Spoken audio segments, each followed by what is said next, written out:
Kayo ba ay pinayaran para pumunta sa rallying ito?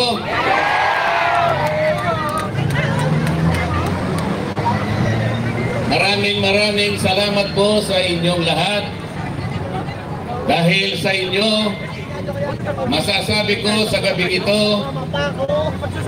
na sama-sama tayo na gumawa ng isang kasaysayan. Wala pa pong nagpatawag na rally na isang kumakandidatong senador na sinuportahan ng ganito karaming mga tao. Ito pa lamang po ang pagtitipon na kinakitaan ng mahigit 28,000 mga Pilipino na nagkakatipon ngayong gabi. Pero sinasabi po nila, wala daw po ako sa survey. Naniniwala po ba kayo riyan? Mga kababayan, bukod sa pagtitipon natin ngayong gabi, marami na po akong pinuntahan ng mga lugar sa ating bansa.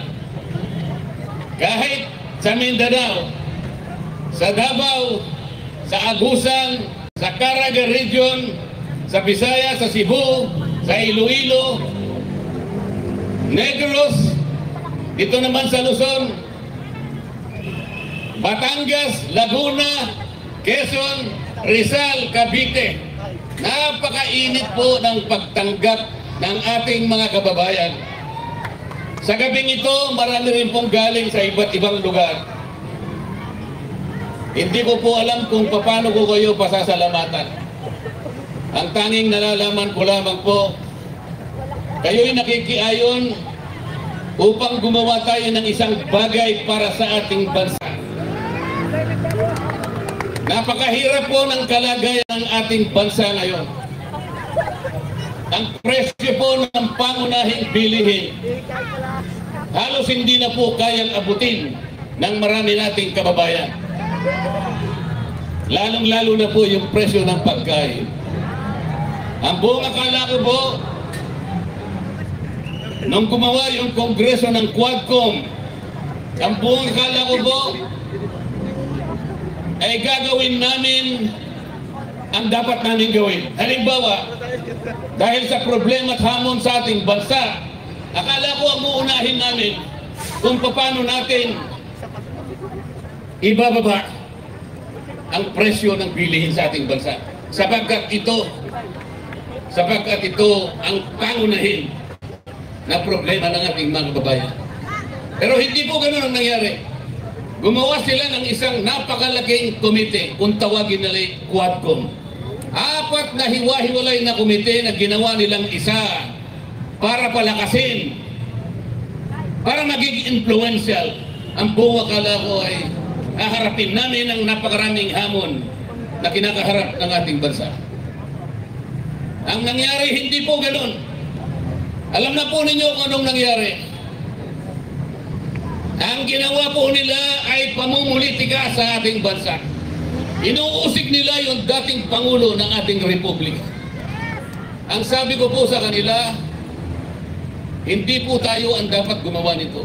Kung inaakala po natin na ang isang tao, maging yan ay managing presidente, kahit sino, kung naniniwala tayo na siya'y nagkasala sa batas, kailangan po nating dumaan sa mga patakaran ng ating batas. Dapat po pumunta kayo sa piskalya. Ang piskalya po ay bukas. Yan po ang patakaran. Meron po tayong mga korte. Yan po ang patakaran para usigin, asuntuhin kung sino man ang nagkasala. Sapagkat ang Kongreso po ay hindi piskalya. Yan po yung sinasabi ko sa kanila. Ang Kongreso po ay hindi hukuman. Nagpasikat po silang lahat sapagkat pamumulitika ang inuuna nila. Bumaha ang maraming panig ng Metro Manila. Bumaha ang Bicol Region. Mahigit pong 300 bilyon ang ginamit sa mga flood control. Akala ko po ang Quadcom uusisain lahat ito. Hanapin natin kung saan kung saan napunta ang perang ginasta para dito. Ayaw po nila yun. Ang gusto nila usigin nila ang dating Pangulo. Pagkatapos gumawa pa sila ng isa pang komite. Ang uusigin naman nila ay yung pangalawang Pangulo ng ating bansa. Kahit walang batayan, kahit mali ang pamamaraan, ayun po, nakita na ninyo kung anong nangyari. Bago magsara ang Kongreso, pinilit nilang i-transmit yung impeachment complaint sa Senado. Ang gusto po nilang mangyari, mawala ang Vice President. Puro kaguluhan, puro pagkakabahagi ang gusto nilang gawin. Mahigit 230 o 240 na mga congressmen and congresswomen ang pumirma. Yun po ang kanilang gustong gawin. Yung magkakabahagi tayong lahat. Ano po ang ginawa nila sa akin kapag sinasabi kong mali ang paraan? Hindi tama ang ginawa ninyong patakaran. Pinagtutulong-tulungan po nila ako. Ayaw naman po nilang makipagdebate ng totohanan sapagkat hindi naman nila kayang ilabas kung ano yung tama. Ganun po ang palagi nilang ginagawa. Masama po bang ipakilala ko sa kanila kung ano yung katwiran? Masama ba na turuan ko sila sapagkat meron naman ako ng konting nalalaman tungkol sa batas? Yung ng mga chairman ng Quadcom, wala nga pong abogado ron kahit isa. Kung tinuturo ko sa kanila yung dapat gawin, sapagkat ito ang tama, ganito ang dapat nating gawin sapagkat nakikita tayo ng taong bayan. Kayo pong lahat na nandirito ngayon, nakikita nyo yung pamamaraan kung paano ginagawa nila. Tatawagin nila yung mga tao, pagtatatanungin nila ron, ang kanilang layunin ay gumawa ng batas. Nagpapatulong na gumawa ng batas. Ngunit, kapag nandun na yung mga taong tinatanong, tatakutin nila, at kapag hindi sila sumagot ayon sa gusto nilang marinig, ikukulong po nila yung mga tao. Ganito na po ang kalagayan ng House of Representatives. Alam po kung nasaan, nandiyan po lang katabi natin. Kapag ako po ay nagsasabi sa kanila, puro panggugulo ang ginagawa nila. Pati po, nakita po ninyo yung hopya na kinakain ko. Kung anong ginawa nila. Pati yung hopya na kinakain ko, inagaw nila sa akin. Nagdahil lamang sa pagtatanggol sa karapatan ng katwiran, pagtatanggol sa katotohanan.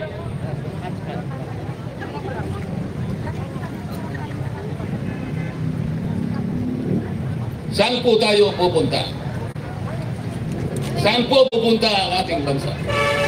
Tingnan po ninyo ang nangyari. Sinuri nila kunwari yung pagkakagasta ng confidential funds ng Vice President. Wala pong problema kung suriin natin kung paano nagasta ang pera ng bayan. Tama po lahat yun. Ngunit ang kanila pong ginagawa ay labag na sa batas. Unang-una, napakarami po ng opisina ng ating bansa ang merong confidential fund at sila din ay tinawagan ng pansin ang Commission on Audit. Ayan po ang Commission on Audit. Nasa kabilang natin. Alam po nila na sila lang ang merong otoridad, sila lang ang merong mandato, sila lang ang merong kapangyarihan na mag-audit sa pagkakagasta ng pera ng bayan. Bakit nakialam ang House of Representatives? Yun po yung tanong ko sa kanila. Akala po nila ngayon may kinakampihan ako. Alam po ninyo kung anong ginawa nila sa akin. Lahat ng committee po na ako'y miyembro, pinagtatanggal po nila ako. Para bang ang gusto nilang gawin ay hindi na ako kasali sa House of Representatives. Alam po ba ninyo? Ngayon lamang nangyari sa kasaysayan ng House of Representatives, pati po yung aking allowance, hindi na po nila binibigay. Ganyan na po sila ngayon. Kaya ang tanong ko po sa inyo, saan pupunta ang ating bansa? Napakataas po ng presyo ng kuryente sa ating bansa. Ano po yung palagi kong sinasabi sa kanila? Pagbigyan naman ninyo ko na marinig yung 10 panukalang batas kung paano natin ibababa ang singil ng kuryente sa ating bansa. Ang singil po ng kuryente sa ating bansa ang pinakamataas sa buong Asya. Yan po ay taliwas sa pangunahing layunin ng batas na ginawa ng Kongreso 24 na taon na nakararaan. Ano po yung layunin sa batas ng kuryente na ginawa noong 2001? Ang layunin po ay idulot ang kuryente sa lahat ng mamamayang Pilipino sa murang halaga. Taas po yung kamay na nandito ngayon na magsasabi sa akin na mura ang kuryente dito sa ating bansa. Kung ganon, yung layunin ay hindi po natupad. Pagkatapos ng 24 na taon, patuloy na nilalabag ang batas na ito sapagkat napakataas ang kuryente sa ating bansa. Saan tayo pupunta? Ang senador po, yung tunay na senador, kung gagamitin niya ang kanyang kapangyarihan na pinagtitiwala ninyo sa kanila, meron siyang kakayahan na baguhin ang kalagayan ng buhay ng mamamayan. Kung gusto niyang gawin at kung alam niyang gawin, paano niya gagawin? Kung hindi naman siya nakahanda para gawin yun. Kung wala naman siyang kakayahan na gawin ang itiniwala ninyong kapangyarihan sa kanya. Kapag ka po ikaw ay senador, tungkulin mong gumawa ng batas na makakatulong, makapagpapabago sa buhay ng mamamayan ng ating bansa. Paano mo gagawin yun kung wala ka namang kaalaman? Ang problema po, tatapatin ko po kayong lahat.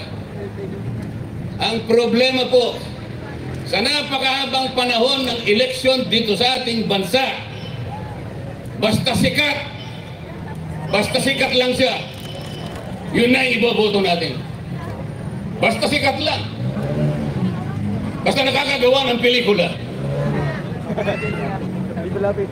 Bakit ganito po ang kalagayan natin? Pabalik-balik na yung marami sa kanila. Alam po ninyo yun. Nang dahil sa kasikatan lamang, hindi man lang ninyo tinanong. Paglapit po nila lalapit na naman po sila sa inyo ngayon. Pwede ba itanong ninyo sa kanila? Ano po ba ang gagawin ninyo? Karapatan po ninyo na itanong sa kanila kung may kakayahan. Pag sinabi niyang may kakayahan, ipakita mo sa akin. Patunayan mo sa akin na kaya mong gawin. Ito po ang pinaka-problema. Lalapit sila sa inyo ngayon. Malapit na po. Magsisimula po yung election period sa mga senador Pebrero 12. Sa mga congressmen, magtatagal ng konti. Mauuna yung mga senador. Lalapit sa inyo ang mga senador na yan, nakakandidato, at mga congressmen nakakandidato, may daladalang konting barya na sinasabi nilang AX, Tupad, AKAP. Mga kababayan, ganyan na lamang ba ang aasahan natin sa tuwing darating ang isang pagkakataon na nasa inyong kapangyarihan? Bakit hindi po ninyo gamitin ang kapangyarihan na yan? Ipagpapalit nyo po ba sa 5,000 piso ang kinabukasan ng ating bansa? Ipagpapalit pa ninyo sa 5,000 piso ang dignidad na taglay-taglay ng bawat isang mamamayang Pilipino? Pero kunin ninyo. Kasi pera ninyo yun. Kunin po ninyo, pero nakikiusap ako sa inyo, pagkakuha ninyo, huwag kayong magpapasalamat sa kanila sapagkat hindi nila pera yun. Hindi nila pera yun at kailanman Hindi naging tungkulin ng isang congressman o isang kumakandidatong senador na siya mismo ang mag-aabot sa inyo. Yun po ay pagpapasikat, pagpapasiklab sa inyo. Nakakahiya po.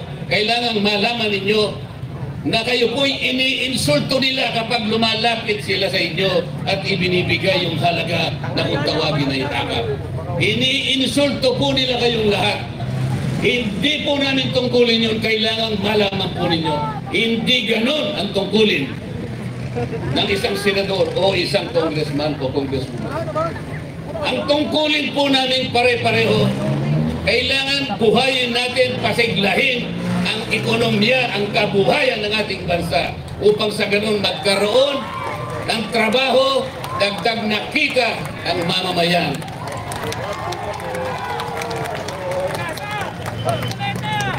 Huwag kayong papayag. Huwag kayong papayag. Ang isang pamilyang Pilipino kahit mahirap, hindi niya gugustuhin na mananatili siyang mahirap. Ang isang Pilipino ay mayroong dignidad. Ayaw niya yung palagi na lang na binibigyan siya ng ayuda. Napipilitan lamang siyang kunin dahil sa pangangailangan. Sapagkat hindi ibinigay ang mga kondisyon para siya'y makapagtrabaho. May karangalan, dignidad ang Pilipino. Gusto niya pagdating ng tamang panahon, makahulag po siya sa gapos ng kahirapan. Hindi siya papayag na ipamana sa kanyang pamilya ang kahirapan na matagal niya nang tinataglay. Huwag kayong papayag na manatili ang ganitong kalagayan. Piliin na po ninyo utang na loob. Nasa kamay po ninyo, nasa kamay po ninyo. Pumili na po kayo.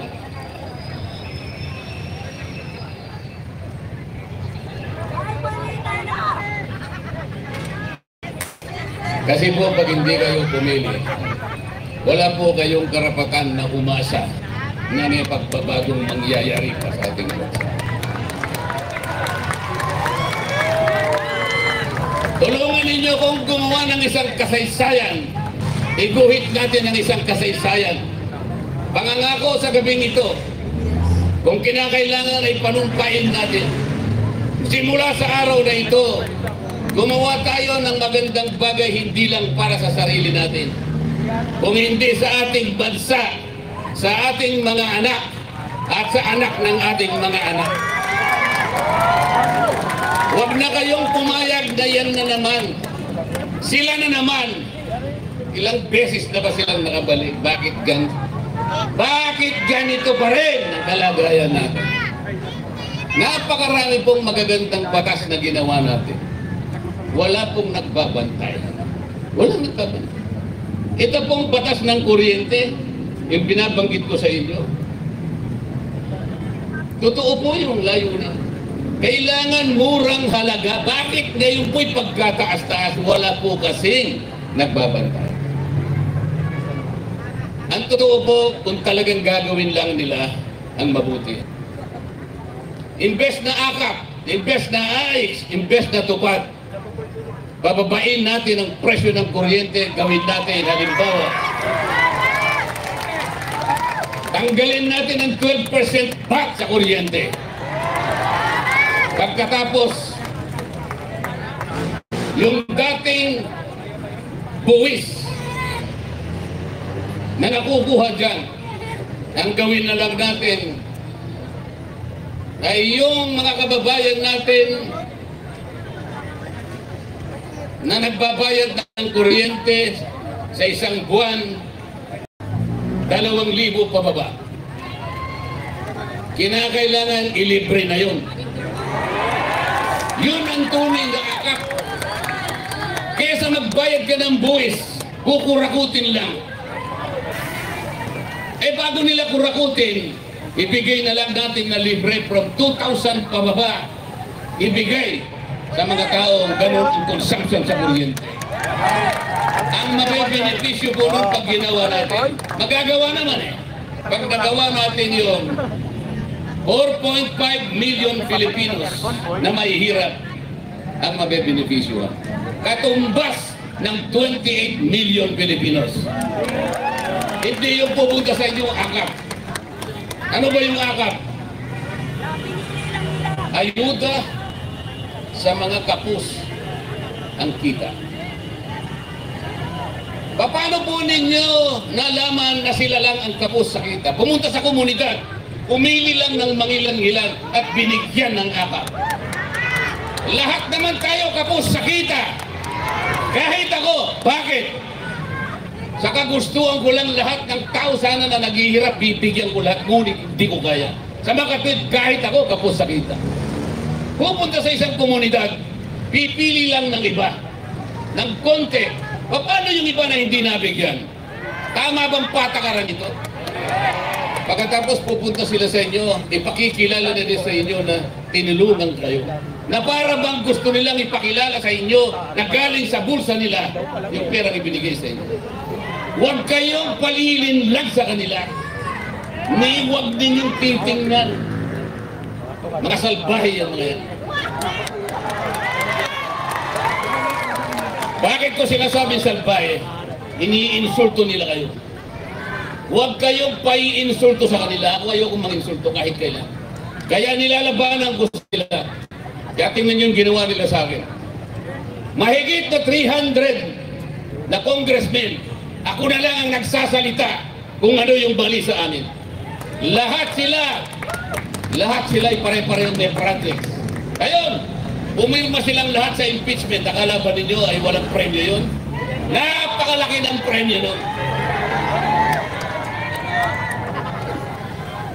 Politika ng pera-pera na ang nangyayari sa atin. Maawa kayo sa ating bansa. Maawa po kayo sa ating bansa.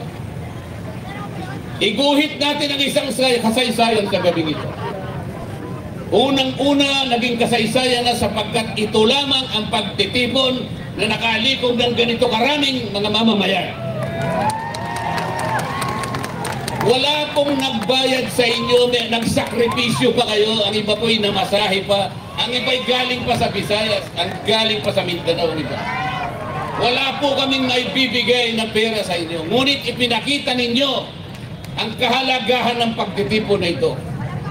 Salamat po sa suportang iyan at gusto kong samantalahin, gusto kong ipaintindi at gusto kong bigyan ng emphasis. Magsimula tayo sa araw na ito. Makikita nila at malalaman nila kung sakasakaling ako'y nandun ako. Naniwala kayo sa akin. Kahit ilan pa sila, kahit sino pa sila, basta sa tama lamang po tayo. Huwag tayong lilihis sa tama. Kahit mahirap, kahit marami sila, ilalaban natin at ilalaban ang katwiran sapagkat yun lamang po ang tanging paraang nalalaman ko kung paano ako magsisilbi sa ating bansa. Bago po ako magtapos, gusto kong pag-isipan ninyo. Kilala ninyo ngayon kung sino yung nasa Senado. Kilala nyo rin kung sino-sino ang lalapit sa inyo. Mga ilang araw pa ang darating. Huwag kayong mainipat, darating sila sa inyo, maniniklod sila sa inyo. Hihingi ng tulong sa inyo. Gusto kong sabihin ay humanda kayo. Limiin ninyo. Tandaan po ninyo yung sinasabi ko. Kapag inabot nila yung pera na yon, yun ang katibayan, yun ang simula ng pag-iinsulto sa inyo. Kunin nyo. Pero kalimutan nyo na yung mukha ng tao na yan. Para sa ganun po ay magkaroon ng pagbabago ang ating Senado. Hindi man lahat makapaglagay tayo doon kahit isa lang. Kahit isa lang.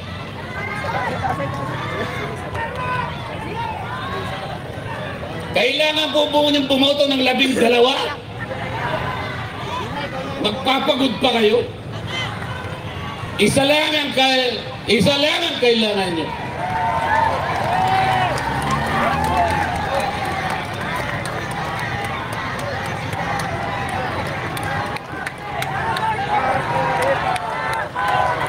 Number 1 sa Senado.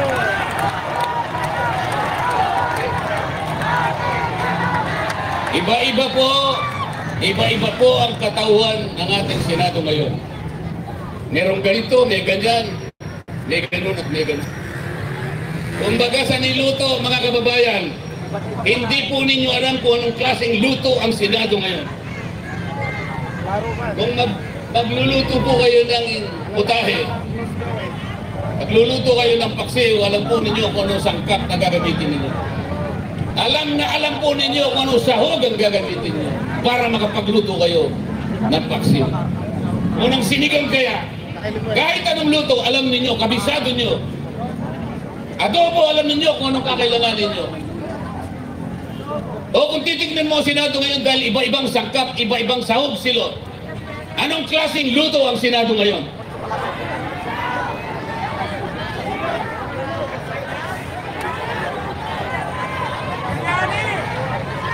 Hindi nyo malaman kung anong klaseng luto. Kapag yung luto, ang niluto ninyo hindi nyo maintindihan, napakahirap pong kainin. Samantalang silang magsisilbi sana sa inyo. Ibig ba ninyo sabihin, ilalatag sa inyong mesa ang isang pagkain na hindi nyo alam kung paano niluto ito? Iba-ibang sahog, iba-ibang sangkap. Paano mong kakainin ito? Ano pong kaugnayan ng lahat ng ito sa aking sinasabi ngayon? Bakit gusto kong pumunta sa Senado kahit sa ngayon ay hindi natin malaman kung anong klaseng luto ito? Bakit? Para sa ganon, kahit ano pang luto ngayon ito, pagdating ko doon ay magkakaroon ng isang magic sarap. Nagkaroon man lang ng lasa itong luto na hindi natin malaman kung ano ang pangalan. At baka doon ay magsimula. Sapagkat nagkaroon kahit anong lasa, may lasa. At mula sa lasa na yan, mga kababayan, magsisimula ang pag-asa.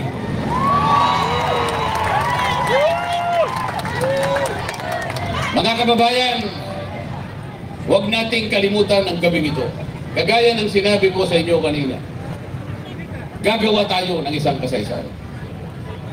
Kung kinakailangan, gumawa tayo ng kontrata ngayong gabi. Payag ba kayo na sa gabing ito simulan natin kung paano natin babaguhin ang tadhana ng ating bansa? Magsisimula po tayo sa isang tao lamang, pwede na po yun. Basta kailangan lang magkaroon ng magic sarap. Tama po. Bago po ako magtapos, gusto kong tawagin yun pong mga nominado ng aking party list na iiwanan ko sa House of Representatives. Kasi po kung ako'y dadalhin nyo na sa Senado, iiwanan ko po yung party list sa GIP na sa maraming panahon ay nakatulong din po ng pagbibigay ng kahit konting tulong sa ating mga kababayang nirepresent namin, lalong-lalo na po yung kababayan nating mahihirap. Ang sagip party list po ay matagal na po nagsilbi sa Kongreso. Gusto ko lamang pong tawagin yung 3 nominees po para makilala din ninyo at sana'y sila po ay huwag niyo rin yung pabayaan. Kahit ako'y aalis na sa House of Representatives, sila sana'y panatilihin natin na makapagsilbi pa rin sa inyo. Ang first nominee ay yung aking anak, Paulo Henry